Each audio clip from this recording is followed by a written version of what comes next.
É muito bom estar com vocês.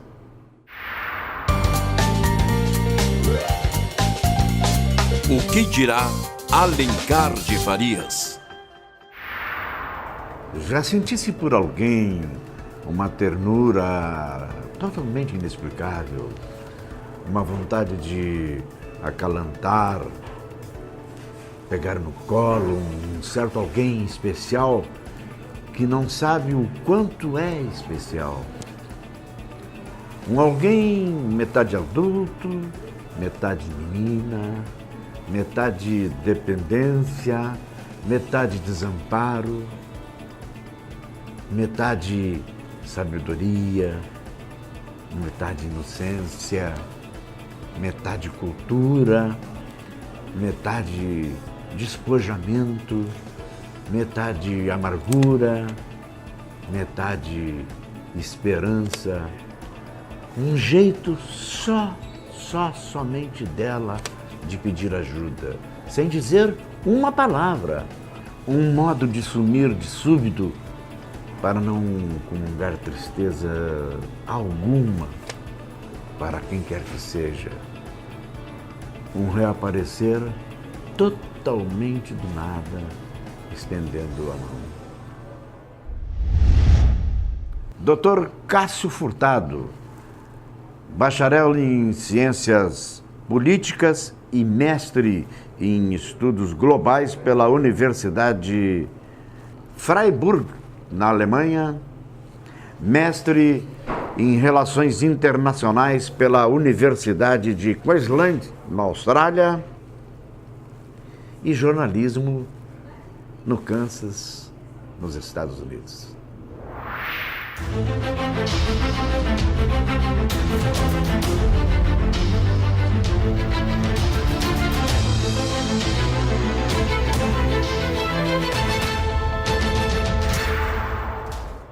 Dr. Cássio Furtado, para satisfação nossa, mais uma vez conosco no programa.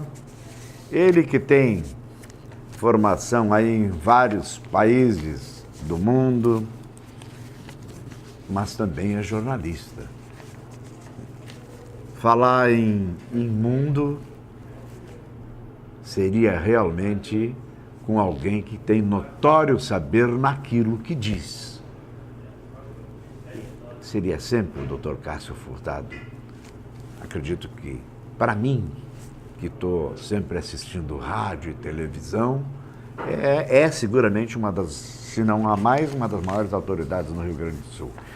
Mas nós vamos falar, Dr. Cássio Furtado, um pouco no Brasil e lá, no final do programa ou na segunda parte, como queiram, nós vamos um pouquinho para o direito internacional, porque o caldeirão está fervendo.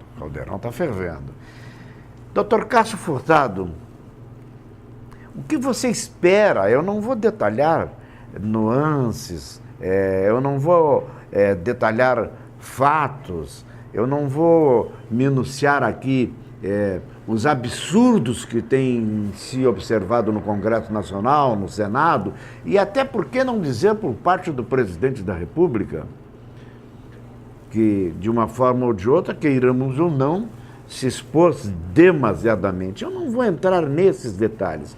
Nós vamos juntar tudo isso que está acontecendo no Brasil, que quem está nos assistindo sabe, e você também, para que você nos diga onde vamos chegar com tudo isso, Cássio. Bom, primeiro, muito obrigado por estar aqui comigo. Para mim sempre é uma satisfação, um prazer.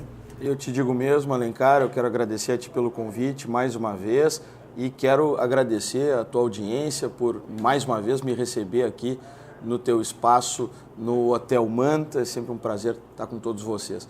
Tu falas sobre a situação do Brasil e da política. No todo. E a gente vive uma situação que é desesperadora. Há muito tempo, as pessoas no Brasil não confiam na política, não confiam nos políticos.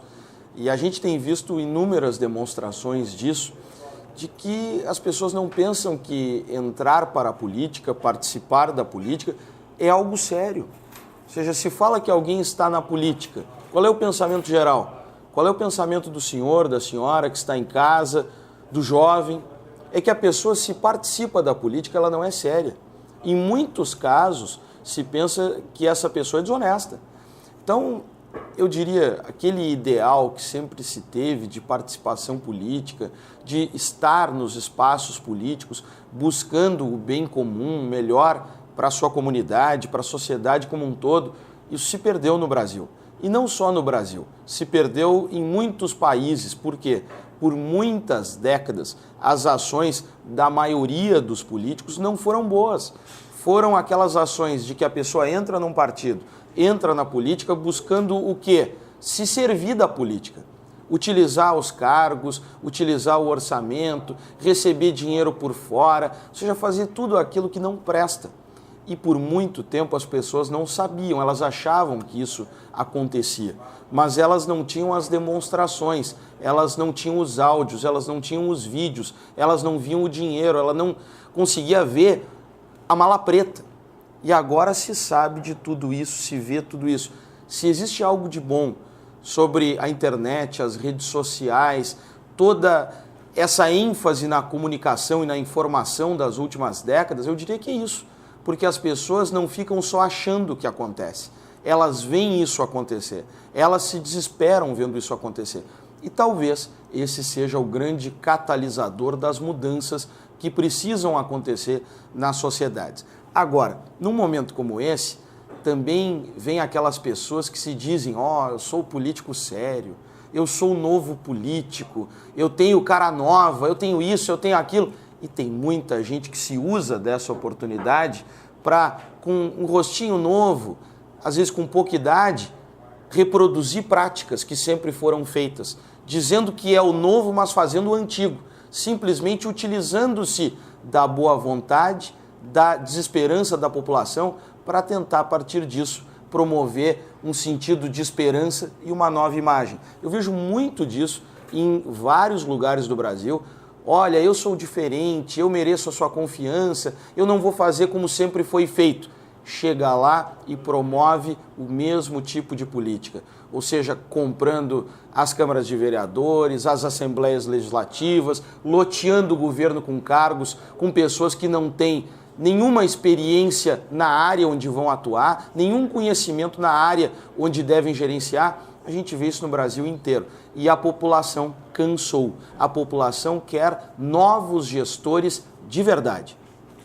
Você sabe, Cássio Furtado, que eu não estou lembrando agora no momento o nome, um pensador, veja só, um pensador lá no século V antes de Cristo, ele disse que, essa semana eu estava lendo, ele disse que na política, entre parênteses, democracia, quanto mais leis e mais decretos, e ele usou a palavra, como eu vou pronunciar, mais ladrões aparecem.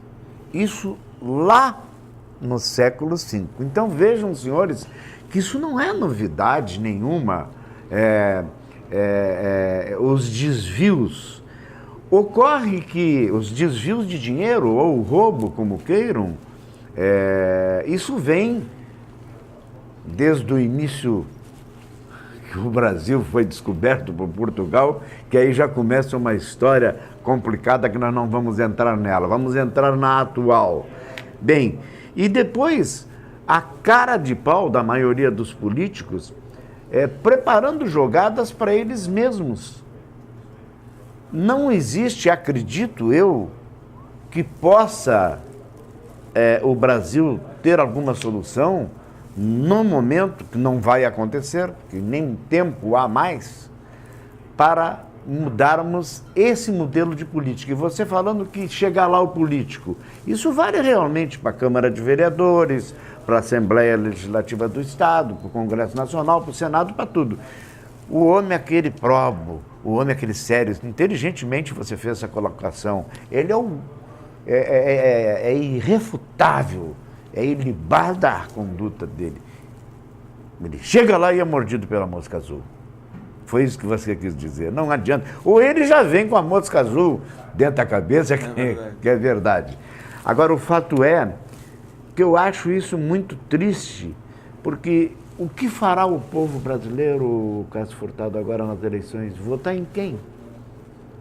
É difícil dizer. As pessoas, claro, cada um tem o seu pensamento, cada um vê um político de um partido A ou partido B. Muito pouca gente no Brasil vota de acordo com ideologia. Muito pouca gente aqui no Brasil acredita em partidos políticos. As pessoas acreditam em pessoas. Elas querem acreditar. E quando aparece alguém que se diz o honesto, o sério, o novo, as pessoas tendem a acreditar. E muitas vezes acreditam como acreditam num comercial novo, numa embalagem nova de um produto. O produto é o mesmo, o que se vende é a mesma coisa. Mas muitas vezes se deixam iludir com essa embalagem nova. A gente pega o nosso Congresso Nacional, é uma representação de interesses, tudo bem. Mas eles não representam os nossos interesses. Eles representam interesses de empresas. Esse é o problema. Representam os interesses da Odebrecht, da JBS, da JBF, de uma variedade de empresas grandes, médias, do transporte pequenas. Do transporte coletivo agora está aparecendo. É verdade. Nas câmaras de vereadores das cidades, nas assembleias legislativas, quais leis são aprovadas? Elas interessam a quem? Elas interessam a mim, a ti, a pessoa que está lá em casa? Ou elas interessam a grandes corporações? Quem é que tem dinheiro para patrocinar os políticos? Eu não tenho, não deves ter. As pessoas aí de casa não têm milhões de dólares para patrocinar campanhas. Mas as grandes corporações, e não só no Brasil, no mundo inteiro, elas se envolvem na política, elas patrocinam políticos porque elas querem retorno. Elas querem leis que as favoreçam. E a gente acaba tendo políticos que não nos representam, que não nos servem, que servem a interesses corporativos daqueles mais nefastos que existem. A bem da verdade até deve-se dizer, né? Acredito que você vai corroborar com o meu pensamento, deve e certamente existe Os bons. Alguma pessoa com conduta ilibada em meio a tudo isso aí. Agora, é lamentável que a Lava Jato, que veio assim abrir um clarão em quase que todos os segmentos que envolve dinheiro, que envolve empresas nacionais e internacionais, que envolve obras e rodovias dentro do Brasil, em aeroportos, em portos, enfim. Ali está o grande alvo desse pessoal que, infelizmente, nós temos que refutar com o nome, como diz os nossos colegas lá da Rádio Tupi, porque eles lá em Rio e São Paulo, eles não ficam botando muitos panos quentes, eles inclusive dão nome às pessoas, até o pessoal lá das capas, que usa a capa preta aquela, eles dizem na maior, né?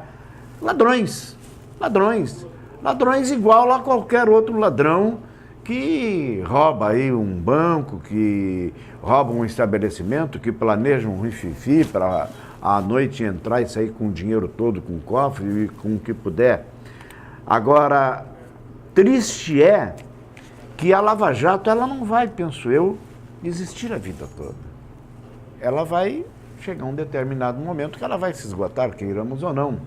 Bom que existisse sempre, né? Mas não há como se sustentar uma investigação contínua e interminável a vida toda.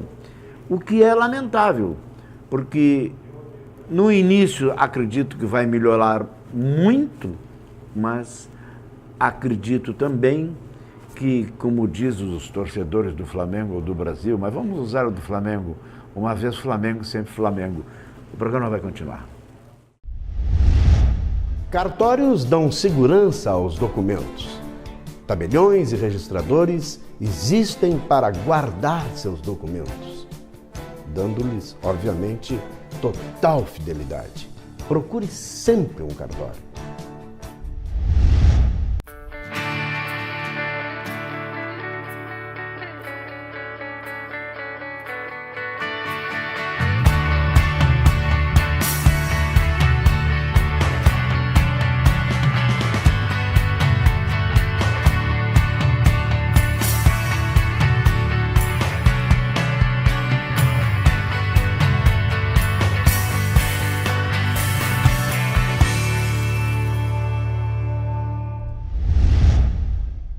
Que tal deixar as promessas e a preguiça de lado e começar de uma vez a frequentar uma academia?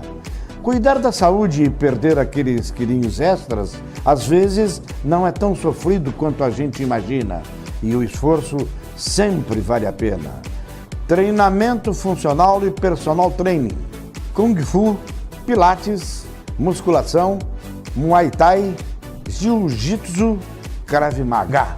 Estude Academia Augusto Salé, Avenida Juscelino Kubitschek de Oliveira, número 487, fone 3005-5066.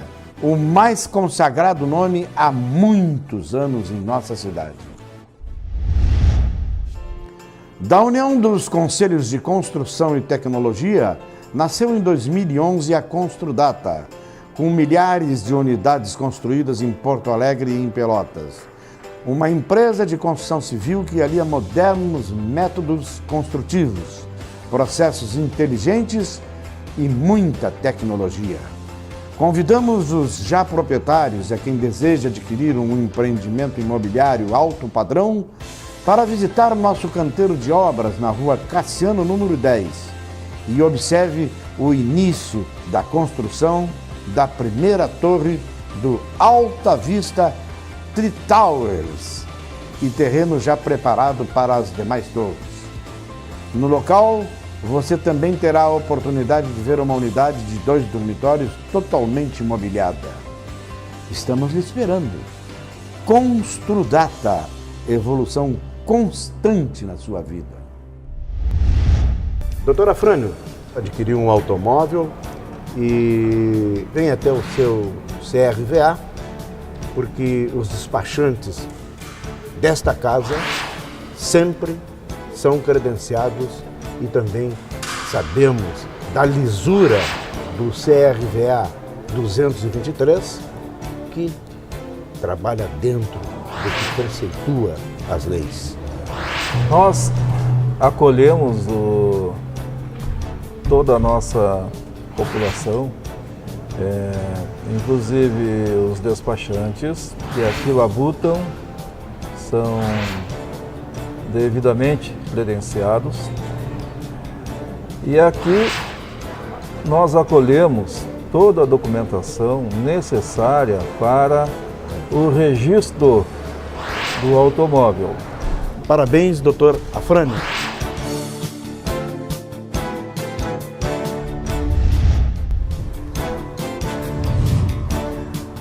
Valdoir, na verdade é que se compra a peça e os seus profissionais colocam, é isso? Sim, senhor, é exatamente isso aí. A nossa empresa se responsabiliza por todo o serviço que presta. Então a gente vende uma peça de qualidade, já damos instalada para o cliente não ter o trabalho de sair para instalar no outro lugar.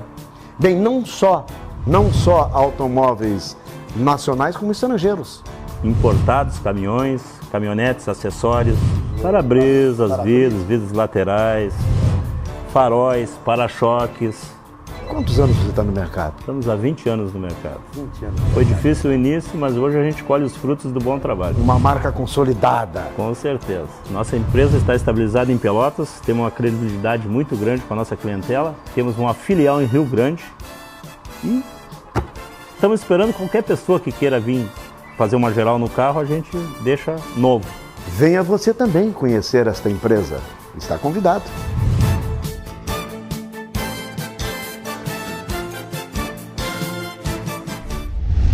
Imagine um lugar do seu jeito. Agora, imagine-se morando nele. Venha para uma vida exclusiva. Venha para o Single Residence. Apartamentos estúdio com espaços para moradia, lazer e home office do jeito que você sempre quis. Sacada com churrasqueira, espaço fitness, gourmet e terraço com ampla área de lazer em excelente localização. Imaginar é bom, viver é melhor. Single Residence. Empreendimento Polo. Dr. Cássio Furtado, ele que é bacharel em Ciências Políticas e também mestre em Estudos Globais, formação lá na Alemanha, mestre em Relações Internacionais na Austrália, jornalismo nos Estados Unidos, enfim, é um professor também que tem militância atuante em vários entidades estudantis, até em Rio Grande, segundo me parece, né, Carlos Furtado? Bem, o fato é que quem não quer participar dos acertos está fora, de uma forma ou de outra, eles acabam tirando da turma, tirando assim do conglomerado de desonestos, né? É o que a gente viu agora na Lava Jato, tu falavas sobre a Lava Jato agora há pouco, é que justamente aquelas pessoas que estavam em cargos de liderança partidária e também liderança no governo federal, essas pessoas todas estavam ligadas de uma forma ou de outra, direto ou indiretamente, nos esquemas que estavam sendo feitos. Então, é uma coisa que deixa o cidadão comum, que trabalha, que tem muitas vezes dificuldades para pagar suas contas, que está enfrentando toda a sorte de dificuldades. A gente tem visto o que está acontecendo com os funcionários do governo do Estado, as dificuldades para receber os seus salários, salários que são parcelados, e não só no Rio Grande do Sul, como em outros estados, também passando por tremendas dificuldades. Imagina um funcionário estadual do Rio de Janeiro, vendo tudo que foi desviado por Sérgio Cabral e por sua quadrilha.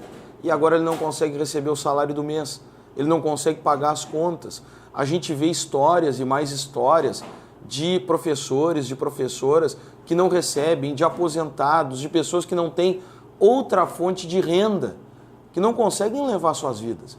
E estão vendo o que por anos foi desviado por um governante. E não só por ele, ele é um exemplo, mas por uma série deles.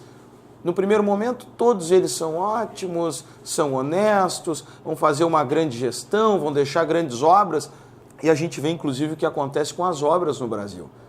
Elas custam X, depois custam 2X, 3X, 5X, 10X. O superfaturamento é absurdo. E parece que por muitos anos nós nos acostumamos com essa triste realidade. As pessoas no Brasil, isso aí, a corrupção faz parte do Brasil. O superfaturamento acontece em todos os lugares. Parece que para defender determinados políticos... Claro, e defender a prática, políticos e partidos. Aquele que tu gostas, ele é corrupto. O meu é também, mas o teu também é. E virou isso o Brasil. Pois quem é corrupto, quem roubou, quem superfaturou, quem fez A, B ou C, tem que estar preso. Por isso que muitas vezes a gente não leva fé no Brasil. Por isso que a gente não acredita nas instituições. Tu falas que a Lava Jato, que toda essa investigação que vem sendo feita em Curitiba, toda essa liderança moral do juiz Sérgio Moro, tudo isso tem data para acabar. Pelos políticos isso já teria acabado há muito tempo, ou não teria começado. Mas é uma tristeza pensar que, quando ela acabar, que essas pessoas terão um passe livre novamente. E quando isso tudo acabar, quantos deles efetivamente estarão atrás das grades? O fulano foi condenado a 9 anos e meio. O fulano isso, aquilo. Mas eles passam o quê? 6 meses, 1 ano e meio na carceragem da Polícia Federal e são liberados. Para você ter uma ideia, eu não lembro o nome, mas o número eu me lembro. Vocês se lembram aquele escândalo que houve do Mensalão, né? Sim. Do Mensalão. Você sabe quantos estão presos? 2. Do Mensalão. Houve aquele escândalo, aquele barulho da mídia internacional, da mídia nacional, rádio, jornal e televisão, tem 2 presos. 2 presos. Agora, eu gostaria de e o maior beneficiado pelo escândalo está fazendo comícios Brasil afora. Exatamente. E recebendo títulos pelo Nordeste. Exatamente, recebendo títulos. Até porque ele não sabia de nada, né? De acordo com o que ele falou à época, faz mais de 10 anos, esse senhor, chamado Luiz Inácio Lula da Silva, ele não sabia do Mensalão. O Mensalão era organizado pelo José Dirceu, que era o seu ministro-chefe da Casa Civil, mas ele não sabia que isso estava acontecendo. Parece, quando a gente fala, o Mensalão estourou em 2005. Em 2006 ele foi reeleito. Eu quero falar em política internacional, mas eu tenho 2 aspectos ainda que quero ouvir a sua opinião. E que eles observem o seu pensamento sobre a minha linha de raciocínio. Eu tenho como princípio que isso, na verdade, não foi, por exemplo, a corrupção, não foi o roubo, não foi isso. Eles roubaram e mataram o ensino no Brasil. É lá no ensino que começou tudo isso. Pois se tu não tiver ensino, o interesse de quem é? É deles. Você não concorda que, por exemplo, tudo isso é porque nunca nada foi investido de um determinado momento no ensino, tanto no fundamental, com escolas caindo, enfim, em todo lado. Você não concorda comigo? Olha, eu vou dizer o seguinte, eu tenho hoje 38 anos. O ensino que a minha geração teve já não foi tão bom quanto da geração anterior, que não foi tão bom quanto da geração anterior. Se eu comparar o ensino que eu tive com o que o meu pai teve, meu pai tem 75 anos, o ensino que ele recebeu foi de uma qualidade muitíssimo superior se comparado com o que eu recebi. E as novas gerações, principalmente no ensino público, não vêm recebendo uma educação de qualidade. Se pensa o quê? Que ensino público, seja municipal, seja estadual, dependendo do nível, parece que é lugar para deixar os filhos para passar o dia. Não é lugar para as crianças terem uma educação da melhor qualidade e conseguirem alçar voos maiores. Eu posso falar isso por experiência própria. Não sei se tu sabes, não sei se o telespectador sabe. Eu, durante 2 anos, fui secretário adjunto de educação aqui no município de Pelotas e fui também secretário de educação do município de Pelotas, o mais jovem até hoje na história do município, com 31 anos de idade. E gerenciei toda a educação fundamental do município, infantil e o ensino médio, que é no Colégio Municipal Pelotense aqui em Pelotas. Nós vivíamos, claro, de uma tentativa constante para melhorar o sistema e de muitos educadores que são pessoas fantásticas, que dedicam a sua vida, muitas vezes investindo do seu próprio dinheiro, dos seus próprios recursos, para melhorar a vida dos alunos. Tem muitas pessoas que trabalham no ensino público que são abnegados, que são heróis, que querem verdadeiramente melhorar a vida das crianças. Isso existe. Eu até estar nessa posição, eu não enxergava isso, não acreditava nisso, mas enxerguei essa realidade. Claro, da mesma forma, existem aqueles que estão lá só pelo dinheiro e que não estão preocupados com a melhoria do sistema. Mas o sistema, seja em Pelotas, em Porto Alegre, na maioria das outras cidades, poxa, os municípios têm de trabalhar na educação básica, que é a educação mais importante que existe, com pouquíssimo orçamento. Os municípios recebem muito pouco. Não é culpa necessariamente da Prefeitura de Pelotas ou de Porto Alegre ou de outros municípios. Poxa, eles recebem uma parcela ínfima do orçamento, porque quase 70% dos impostos que são arrecadados vão para Brasília, para fazer sei lá o que em Brasília ou em outros lugares. Enquanto isso, aqui no município, aqui em Pelotas, nas outras cidades, nós precisamos investir em educação, em saúde, no saneamento básico, no asfaltamento, em uma série de áreas sem recursos. Aí acontece o quê? O gestor público, naquela época era eu, hoje é outro, tem que se desdobrar, quando é bem intencionado, para fazer o melhor. E contar com diretores, com professores que sejam, como eu disse, heróis, para tentar, nesse cenário de pouquíssimo orçamento, de vacas muito magras, tentar melhorar a educação dos pequenos. Porque os pequenos são, e não é um lugar comum, é a verdade, eles são o futuro da nossa região e do nosso país. Se a gente não investir neles, vamos investir no quê? Como que o país vai melhorar? Então, essa concentração de recursos em Brasília, dar o dinheiro para o governo federal fazer o quê? Construir obras superfaturadas, desviar, colocar, sei lá eu em quê? Enquanto isso não se investe nas escolas. É bem aí que eu me refiro, porque eles liquidaram, mataram o ensino, mataram a saúde. O dinheiro da saúde está aí.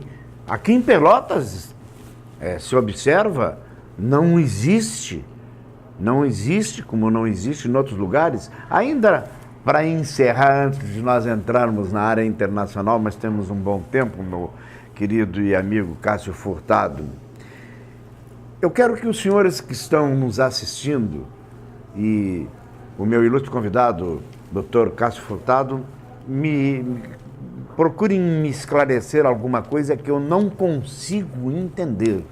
Eu não consigo entender. Existem claramente declarados defensores de ladrões já consagrados no Brasil, como o Lula. O Lula é o maior cara de pau que existe no Brasil, na história do Brasil, que apareceu como político, para não dizer como presidente da República.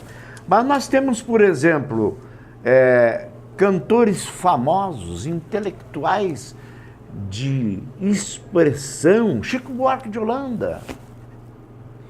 Isso é uma doença? Isso é uma religião? Isso é um nazismo? O que será que faz? Não sei o que você está pensando do que eu estou expondo aqui, aí na sua casa, porque de repente você pode que seja um deles, fanático pelo Lula, fanático pelo, ou por outro qualquer. Eu acredito que quem seja abnegado, se é da esquerda, da direita ou do centro, pode tudo, é doente. Tem uma patologia, tem que procurar um tratamento. Como é que você me explica isso de pessoas intelectualizadas defenderem corruptos, ladrões, que o ensino, eles liquidaram com o ensino a propósito para que eles pudessem roubar abertamente? Esse é o meu pensamento. Olha, eu vou te dizer o seguinte, Alencar. A educação brasileira, ela já vinha muito mal e muito antes do PT. Também não foram eles, assim, que destruíram a educação. A educação brasileira já está destruída há um bom tempo. Primeira coisa.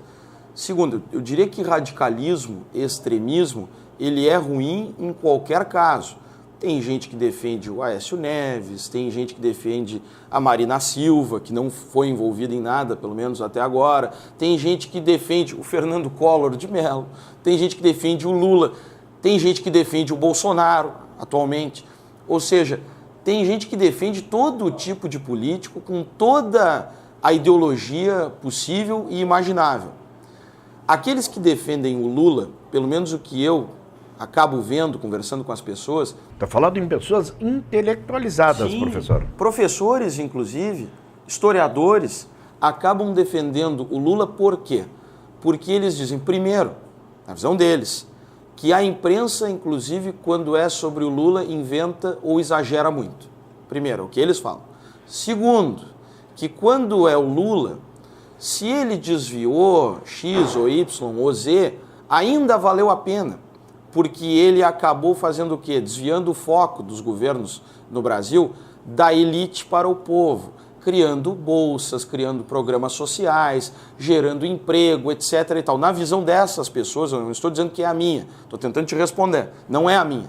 Mas para essas pessoas, mesmo com os eventuais prejuízos que ele possa ter causado ao erário, ainda foi muito positivo pelo que ele fez em prol dessas pessoas e de outros tantos. Eu não acredito, a minha visão é simples. Roubou, desviou, tem que ser processado e tem que ser preso. Se é o Lula, se é o Aécio, se é qualquer um. Se a gente fizer errado, se o telespectador fizer errado, tem de haver justiça. E ela tem de ser para todos. A base de um país democrático, justo e sério deve ser essa. Eu não defendo ninguém. Errou, tem de pagar.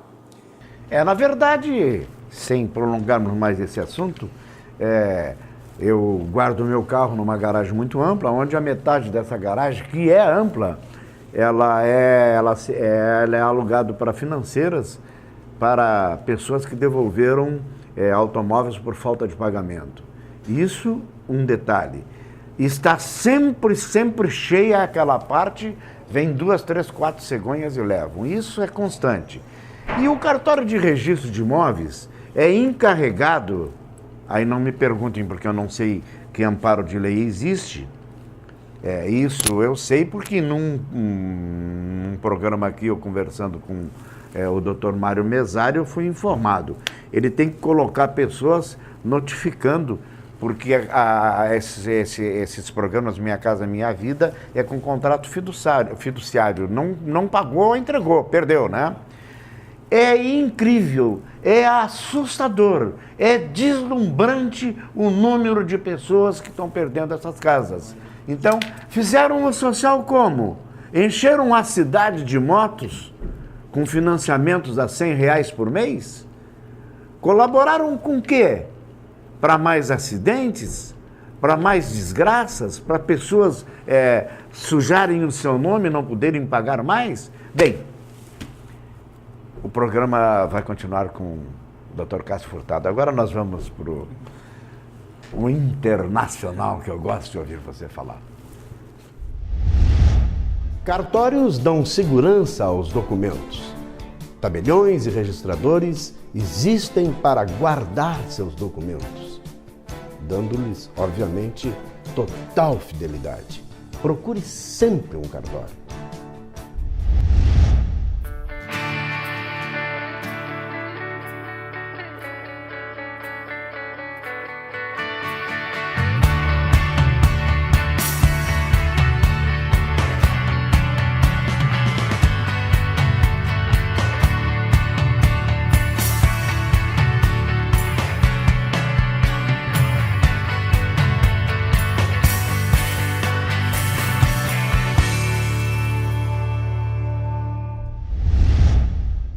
Que tal deixar as promessas e a preguiça de lado e começar de uma vez a frequentar uma academia? Cuidar da saúde e perder aqueles quilinhos extras, às vezes, não é tão sofrido quanto a gente imagina. E o esforço sempre vale a pena. Treinamento funcional e personal training. Kung Fu, Pilates, musculação, Muay Thai, Jiu-Jitsu, Krav Maga. Estúdio e Academia Augusto Salé, Avenida Juscelino Kubitschek de Oliveira, número 487, fone 3005-5066. O mais consagrado nome há muitos anos em nossa cidade. Chegou a oportunidade do ano em Pelotas. Alta Vista Tree Towers, localizado em uma das principais áreas do centro da cidade, com apartamentos de 1, 2 e 3 dormitórios, suíte, sacada com churrasqueira e mais de 30 itens de lazer. Venha para o empreendimento que tem os melhores preços, condições incríveis de pagamento e a maior taxa de retorno de investimento garantida pela construtora. Quem compara, escolhe Alta Vista. Faça já sua pré-reserva. Empreendimento Construdata. Doutor Afrânio, adquiriu um automóvel e vem até o seu CRVA, porque os despachantes desta casa sempre são credenciados e também sabemos da lisura do CRVA 223, que trabalha dentro do que preceitua as leis. Nós acolhemos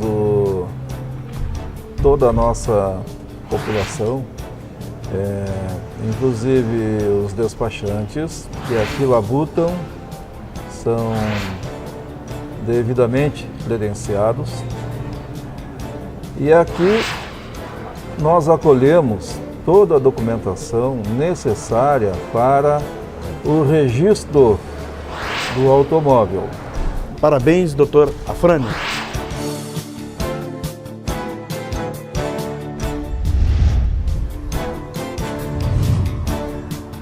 Valdoir, na verdade aqui se compra a peça e os seus profissionais colocam, é isso? Sim, senhor, é exatamente isso aí.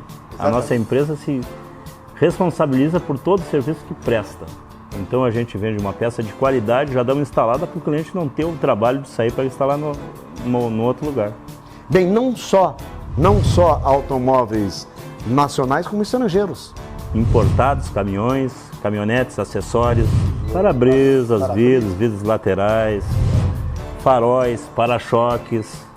Quantos anos você está no mercado? Estamos há 20 anos no mercado. 20 anos. Foi difícil o início, mas hoje a gente colhe os frutos do bom trabalho. Uma marca consolidada. Com certeza. Nossa empresa está estabilizada em Pelotas, temos uma credibilidade muito grande com a nossa clientela, temos uma filial em Rio Grande e estamos esperando qualquer pessoa que queira vir fazer uma geral no carro, a gente deixa novo.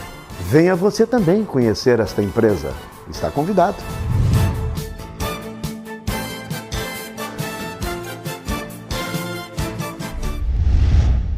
Imagine um lugar do seu jeito. Agora, imagine-se morando nele. Venha para uma vida exclusiva. Venha para o Single Residence. Apartamentos estúdio com espaços para moradia, lazer e home office do jeito que você sempre quis. Sacada com churrasqueira, espaço fitness, gourmet e terraço com ampla área de lazer em excelente localização. Imaginar é bom, viver é melhor. Single Residence. Empreendimento Polo. Dois assuntos palpitantes, a situação terrível que atravessa o nosso país, triste.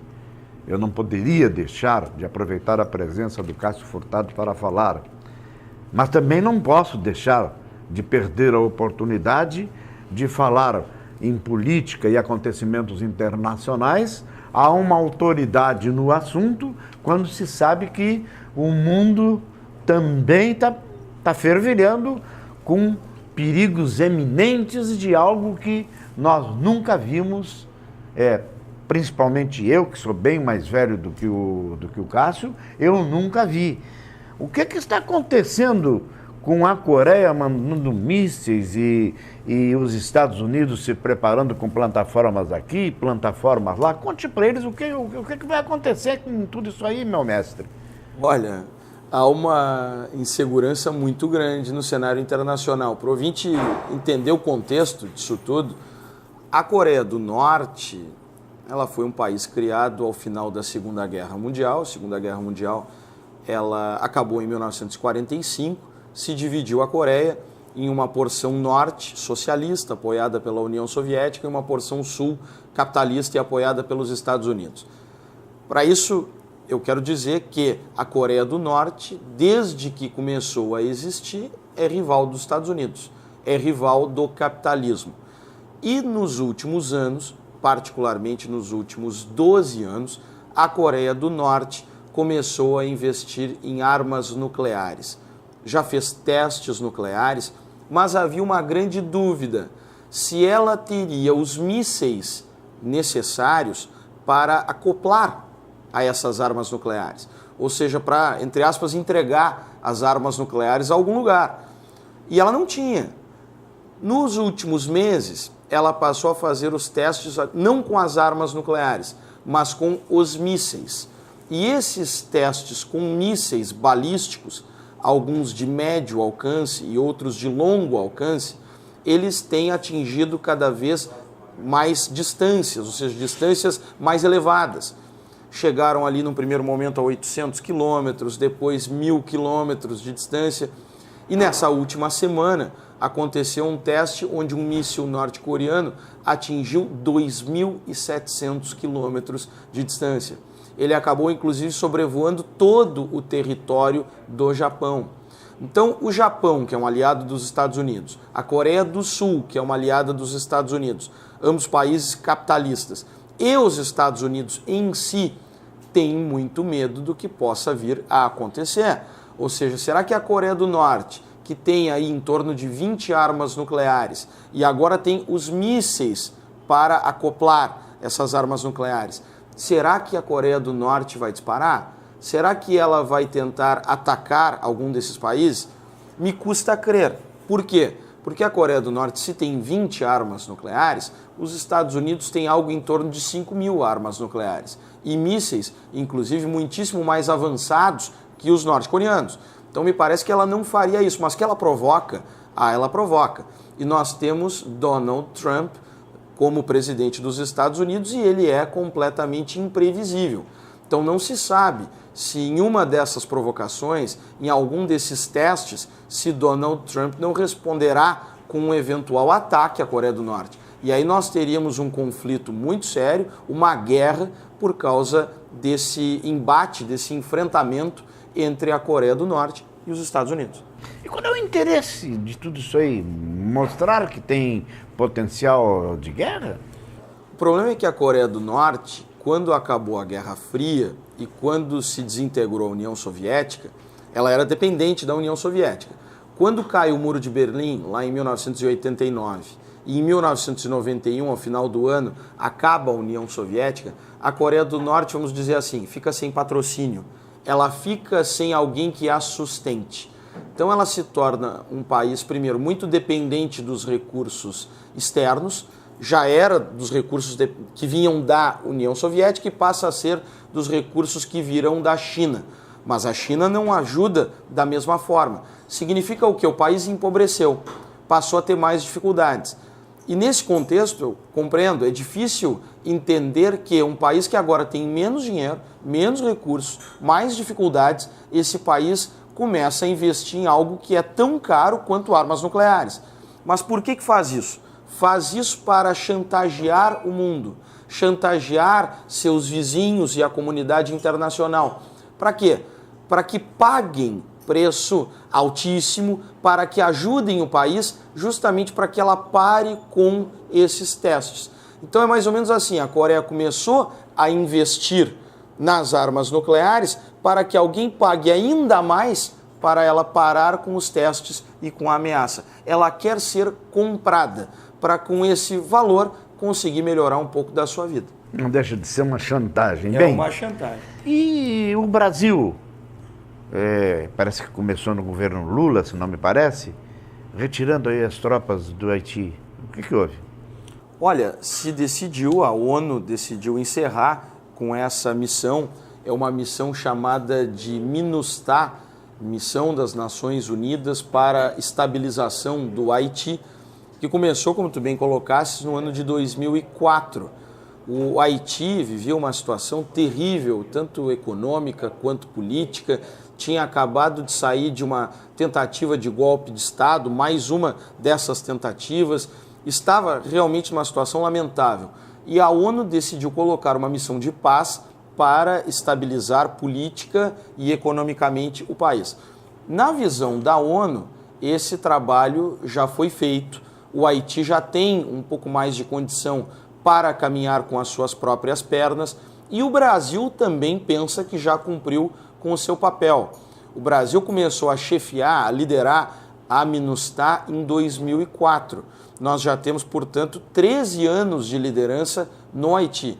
Inclusive, muitos dos telespectadores já devem conhecer alguém ou até mesmo foram nessa missão. Muita gente de Pelotas e da região serviu a MINUSTAH. A gente conhece muitas pessoas que foram. O fato é, em 2004, o governo Lula tinha uma ambição de grandeza internacional. Queria mostrar-se para o mundo. Queria, inclusive, receber um assento permanente e com direito a veto no Conselho de Segurança da ONU. Qual era a maneira de conseguir isso? Mostrar o seu valor. Como mostraria seu valor? Liderando, chefiando uma missão de paz das Nações Unidas. E fez isso por 13 anos. Conseguiu a cadeira permanente no Conselho de Segurança? Não conseguiu. Hoje não tem mais o mesmo destaque no cenário internacional. Mas o fato é esse, o Brasil se retira, a missão acaba e nós torcemos que o Haiti tenha dias melhores. Não posso deixar, nesse finalzinho de programa que ainda nos resta, de trazer dois assuntos. O presidente dos Estados Unidos, Donald Trump, esse negócio aí de mexendo com os extremistas de direita, neonazismo, isso aí não poderá dar um rolo muito grande? Está dando já. Isso porque, para o nosso telespectador entender, nós tivemos que situação? Agora, nas últimas semanas, nós tivemos uma marcha da direita dos Estados Unidos. E mais do que da direita, da extrema direita. Inclusive com movimentos neonazistas, neoconfederados, que são aqueles que ainda defendem o Sul na Guerra Civil dos Estados Unidos, um Sul que defendia a escravidão. Então nós tivemos a extrema-direita se manifestando numa cidade da Virgínia, em Charlottesville. E claro, Donald Trump foi eleito pela direita. ele é republicano. Esses neonazistas e neoconfederados votaram nele para presidente. Quando eles se manifestaram, tendo reprovação da imensa maioria da sociedade dos Estados Unidos, da imprensa e do mundo, se esperava que o presidente dos Estados Unidos, Donald Trump, também condenasse. Poxa, uma coisa esperada de um presidente dos Estados Unidos ou de qualquer outro país. Se há uma marcha neonazista em 2017, que o presidente venha a público e de forma firme, inequívoca, condene isso. E ele não fez. Ele disse que essas pessoas tinham a sua razão, que elas deveriam ser entendidas pela população e pela imprensa, e que se estavam acusando os neonazistas de extremismo, todos aqueles que os condenaram e marcharam do outro lado também eram extremistas. Portanto, é uma posição inaceitável para um presidente de qualquer país e para o presidente dos Estados Unidos em especial. Feio, muito feio ficou. Muito feio. Para terminar, como é que vão tirar, quando vão tirar, ou se vão tirar, o pior que Lula, lá na Venezuela? O Nicolás Maduro? Quando é que vão tirar esse homem de lá, meu Deus do céu? Olha, ele vem tomando todos os passos de um ditador. Até poucas semanas atrás, não se fazia referência a Nicolás Maduro como um ditador. Agora se faz. Por quê? Porque alguém que fecha o Congresso Nacional é isso, um ditador. Alguém que tem o domínio já da Suprema Corte, que é o presidente, ou seja, lidera o executivo, e fecha o Congresso em meio de mandato para quê? Para eleger uma Assembleia Nacional Constituinte, uma Assembleia Nacional Constituinte que é composta somente de chavistas, ou seja, seus aliados, pessoas que pensam como ele, e essa Assembleia Nacional Constituinte, infelizmente, assume todos os poderes do Congresso e irá escrever uma Constituição que dará ainda mais poderes a Nicolás Maduro. Isso é impensável, inadmissível, a comunidade internacional reprova, a Venezuela está dividida e os Estados Unidos, mais uma vez os Estados Unidos, têm todo o interesse em apoiar a oposição na Venezuela e todo e qualquer grupo que queira derrubar Nicolás Maduro. Sabe por quê? Porque na Venezuela existem as maiores reservas de petróleo do mundo. Em um mundo que tem escassez de recursos naturais, a Venezuela tem aproximadamente 300 bilhões, não são milhões, 300 bilhões de barris de petróleo. São as maiores reservas petrolíferas do mundo. Portanto, a minha resposta é: Nicolás Maduro não deverá durar muito. Não só pela questão da Assembleia Nacional Constituinte, dos desmandos e de ter transformado a Venezuela numa ditadura, mas porque os Estados Unidos de Donald Trump têm todo o interesse em retirá-lo do poder. Sempre digo e estou me repetindo, teríamos aí uma pauta para um programa muito grande, com pessoas de notório saber, como o Dr. Cássio Furtado, tanto no que diz respeito à política internacional, notadamente aqui no Brasil, o que nós teríamos para conversar também, mas televisão é tempo e o programa acaba de se esgotar. Meu ilustre querido amigo, Dr. Cássio Furtado, muito obrigado mais uma vez pela presença. Eu te agradeço pelo convite. Muito obrigado e é sempre um prazer estar aqui contigo. Almejo a vocês que Deus seja hóspede constante, hoje e sempre, no lar de todos.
programa terminou.